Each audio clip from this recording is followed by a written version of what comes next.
Corpse class. And again, we took the idea from the Surrealists who combined different pieces of ideas in order to create a whole story.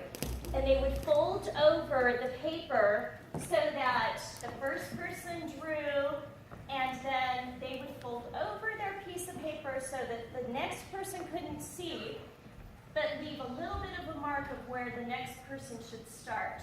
The next person would start drawing without knowing what the first person had done, fold it over, and so on. So we took this idea and played around with it, and you're going to see these young people do some amazing, complex work in building a story in front of you. So they drew their own exquisite corpse. Look at the little bathroom tents. Still here, it's exhausting. Okay, so we're going to try to piece this back together. We divided it up. So this was their work. If you'll hold it up there, M. This one goes like this. And this one goes here. And then M, let's kind of do a band of white thing so everyone can see. Turn back the other way. Put it back up there, guys, so your audience can see. Okay.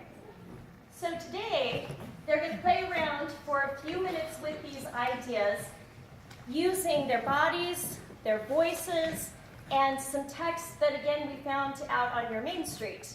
So they brought that text back in, and they've used it to build kind of a quirky, fun story. The idea being that the pieces, or as individuals, they can come together and form a collective story. It takes a lot of work, a lot of effort, and coordination to be able to do this, doesn't it? They have to listen to each other, they add on to what the person in front of them was talking about, and they're building a story as they go. Anything else, Em?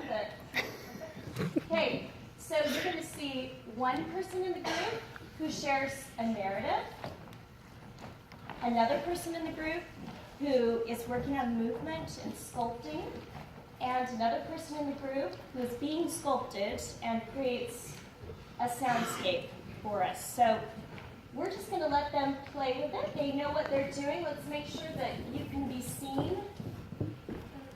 Yep. Space out here a little bit. Yep. Okay, go ahead. Pull your person this way. This group just back in the pocket. Let's just creating windows. I don't want you in the line here, but here. Yep. Everyone take 2 steps to the right. Excellent. Okay, we'll let you do your work.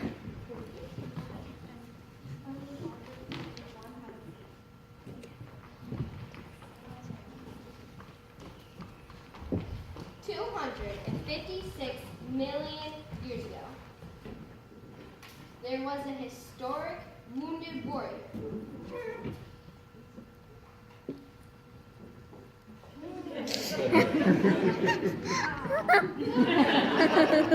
He got stung by a magic jellyfish.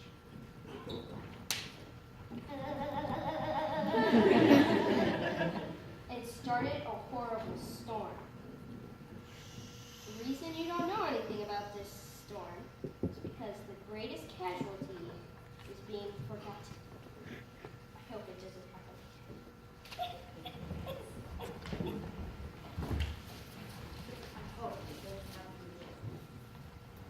The Wounded Warrior's brother lived at a resort park in Kentucky, where they offered art, culture, music, excitement, and drama.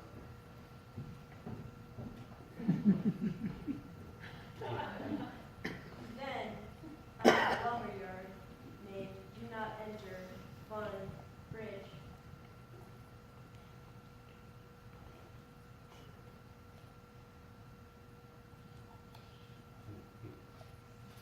then he headed to his next door neighbor, Will.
An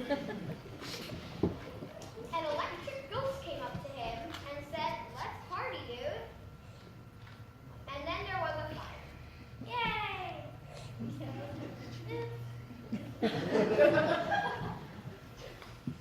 The octopus got a serious injury.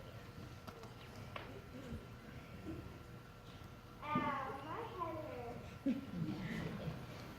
Then he talked to the U.S. Navy, and they hacked into the home of Bart Hare's computer. Beep, beep, beep, beep. And they got the octopus in for free. Yay! The octopus is fine in the end.